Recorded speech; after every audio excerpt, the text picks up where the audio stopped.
আমরা একাধিক জীবিত নির্যাতিত হয়েছি, কারাগারে দীর্ঘদিন কারাভোগ করেছি। আমরা আমাদের আমাদের দলের নিবন্ধন পাই নাই।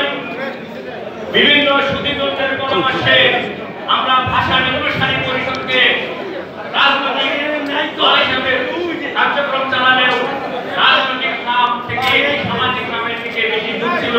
তাই আমরা আজ থেকে ভাষা নির্বাচনী পরিষদকে ভাষানী জনশক্তি পার্টি হিসাবে ঘোষণা করেছি।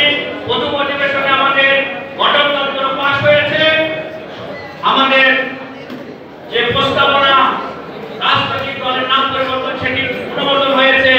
এখন দ্বিতীয় অধিবেশনে আমরা 121 সদস্যের যে কেন্দ্রীয় কমিটি, সেই কমিটি অনুমোদন করব। এই পর্যায়ে ভাই আমরা সবাই সিদ্ধান্ত অনুসারে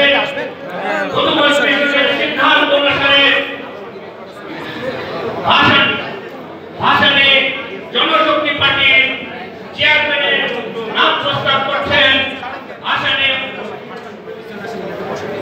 জনশক্তি পার্টির অন্যতম কেন্দ্রীয় নেতা আব্দুল কাদের। আমি মোহাম্মদ আব্দুল কাদেরকে ভাষানী জনশক্তি পার্টির চেয়ারম্যানের নাম প্রস্তাব করার জন্য আহ্বান জানাচ্ছি। বিসমিল্লাহির রহমানির রহিম। সবাইকে শুভেচ্ছা।